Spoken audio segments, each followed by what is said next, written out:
Okay, welcome back everybody. I hope you've put some ideas onto the Bright Ideas sheet on how you can leverage your RAS as well as the people on your teams.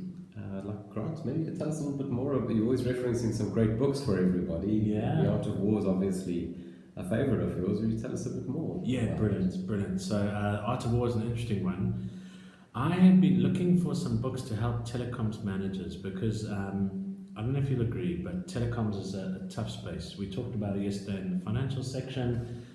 We're in this crunch period, shrinking revenues, trying to maintain costs. It's a tough place. So there's lots of leadership books out there, lovely stuff, Covey and Blanchard, awesome theory. But I just felt like the pressure in telecoms is so tough that we needed something else.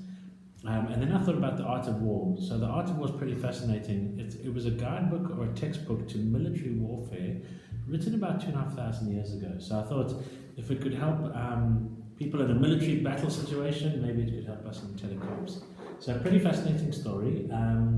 It is still used in business schools, strategy schools and military schools today.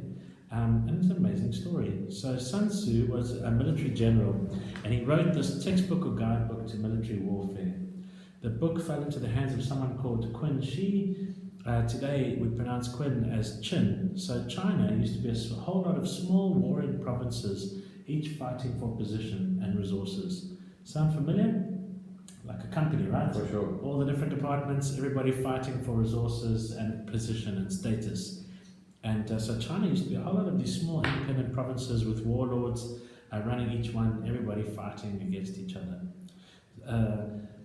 Sun Tzu took this theory and used it to amalgamate those small independent provinces into what you and I know today as China, and a pretty amazing philosophy. So South Africa has got a 20-year economic policy. The Chinese have a 100-year economic policy. They've got some amazing theory. So I thought this guide to the art of military conflict could be really useful to us in the telecom space. The book fell into the hands of a Jesuit missionary who was traveling through Paris, fell into the hands of a Corsican soldier, you may recognize him, Napoleon Bonaparte. He used the art of war to conquer most of Europe. Didn't finish the book though, he missed the last few chapters, which is why I think it all fell apart and he ended up on St. Helena. But amazing story. So, if you're like me, you'd gone through the airport, you'd bought The Art of War, possibly read it, there were some interesting quotes, but you couldn't quite get clarity in your mind. Sound about right? So that was me. Read The Art of War, but I couldn't take the theory and apply it. And then one day, it was very interesting, I was sitting in the lounge in Dubai airport, and I met a guy called Gary Gagliardi. And Gary Gagliardi is famous, so on slide 15 you'll see his website, thescienceofstrategy.com, and he had written and translated a whole lot of versions of The Art of War. And he was telling me that the Art of War was written in code because they didn't want the man on the streets to be able to access this powerful military power theory. So the book is written with a code, and you've got to read the book with the code in mind to interpret the theory and actually use it. So he explained it to me on a napkin, and I'll share that with you now. If you want a free copy of The Art of War, head on to slide 15, scienceofstrategy.com. It's Gary Gagliardi's website. You can download a free copy of The Art of War. And I'll tell you what he told me. So he said to me, if you had to summarize The Art of War, you start off with each one of us having a unique position in the world. So each one of us has got a unique set of challenges and opportunities. Everyone's is totally different. So each one of us has got a unique set of challenges and opportunities, a unique position in the world. As human beings, are we very good at being detached and looking at our position unemotionally? No, We're the opposite. Yeah, we're the opposite, right? We're human beings, and human beings react emotionally. So it's really tough to get a clear picture of your true position in the world because we react emotionally, we stress about things. It's tough to get that clarity. So the Art of War says, if you need to detach emotion to get a clear picture of what your true position is in the world. Once you've got that, you need to get a clear picture of your destination. Where do you want to be? As individuals, companies, you see it as a coach. Are we really good at getting clear on where we want to be? You're talking Most people in the population or Most people battle with that stuff, yeah. struggle, right? So for most of us, we don't have a clear picture of where we want to be as an individual and as a business or a company. So the Art of War says, first get clear on where you are, your unique challenges and opportunities. Get clear on where you want to be. Again, easier said than done, how to do that. And then the Art of War says you need to flow like water from where you are to where you want to be. So they use some very clever but simple words. The Art of War says take small, unopposable, simple steps to get where you want to be. So very clever wording. Small, unopposable, almost insignificant, tiny steps towards where you want to be. Flow like water. It's really powerful because we think we've got to do massive projects and grand schemes, but actually the people that have the most success do small but disciplined things, but they do them consistently. So consistency will always win in the end. As human beings, we're not consistent, are we? Probably my best example, our kids are the masters of the Art of War.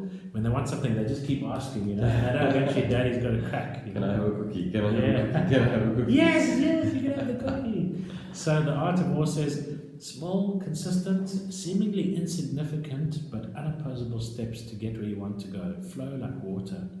Now, what's interesting is water flows around things it can't go through. And he talks about conflict. So Sun Tzu defines conflict as anything that takes away from your resources, time, energy, and money.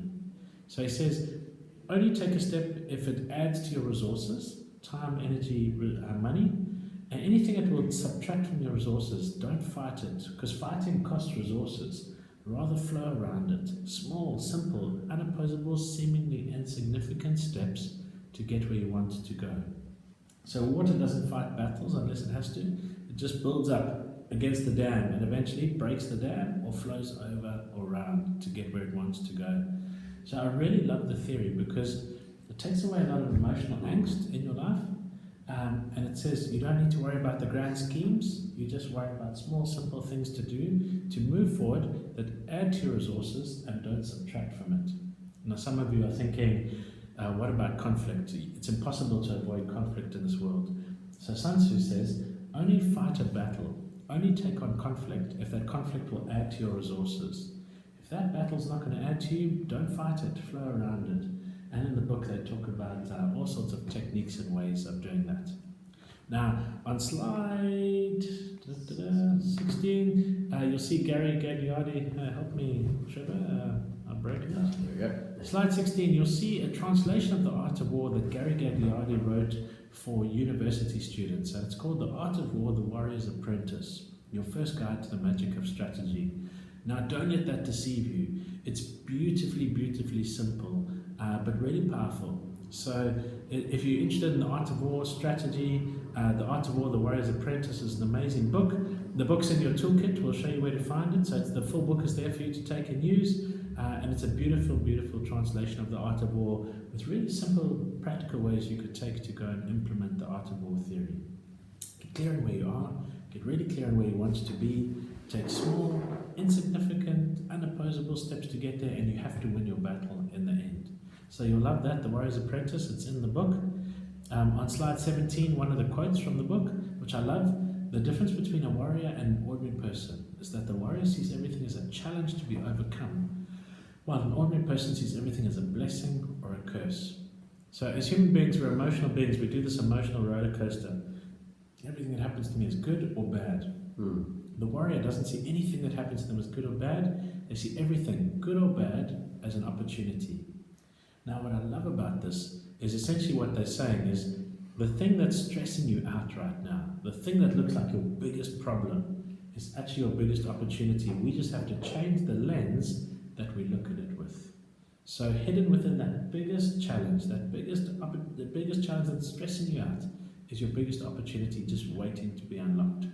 All we have to do is change the lens, take away the emotion, and look at it strategically. So it's beautiful, beautiful theory. On slide 18, a quote from The Art of War, the greatest victory is success without conflict. So Sun Tzu defines victory as success, moving towards your goal, spending as little resources as possible, as little conflict as possible. So victory is moving forward, adding to your resources, heading towards your chosen destination. So it's beautiful theory. On slide 19, he says, every situation is unique. You need to constantly assess and advance your position. So the battlefield is fluid, it's changing all the times. There's no time for a 12-month plan, never mind a 3-year plan. You've got to be assessing your strategy all the time, but making small, consistent advancement forward. So have a think about that. So the book might be useful to you. You'll really love the theory. It's one of my favorite things. How might we move forward? Simple, unopposable steps, spending as little conflict or resources as possible. Is that useful? Hell yes, it's always a reflection on these and getting those books. Really, I don't think you expect it to be getting, there's just the course content, but a lot of other books that you can take away. It's obviously up to each of you. There's a lot of stuff that obviously we throw at you at the course. Pick the stuff that you think will get the most value, and those are the books that you access. And just consider that for your ongoing development. Nobody can read every single book in a reasonable time. Pick the ones that's really going to be the most useful for you, but have fun with those extra resources. Totally, Trevor, that's an amazing point. So I often say to people, please don't see the Dropbox toolkit as something you have to go through in totality. Yes. Think of it like this. At your home, you've got a toolbox. When you need a wrench or a hammer or a saw, you go and get that tool. And the toolbox was designed like that. When you've got a particular staff challenge, go to the toolbox and look for the one tool that might help you with that challenge. Please don't try to read everything at once. Go nuts, right? So pick one thing, use that tool, knowing that when you need them, the rest of the tools are there for you. Yeah, great point, Trevor. Yeah. Great. Cool. All right. So should we do some brain profiling after this? Yeah, we'll wrap up now, and everybody can. I'm not sure where you at, whether you're going to have a break or a coffee or not, but we're going to get on to record the next session. We're going to have some fun with understanding ourselves and understanding other people. So, good session. I look forward to taking you through that. Yeah. So, Alan, not a bad time to hand out the brain profiling test sheet. And Trevor's going to tell us how to do some psychometric profiling. Cool. See you soon. Nice one.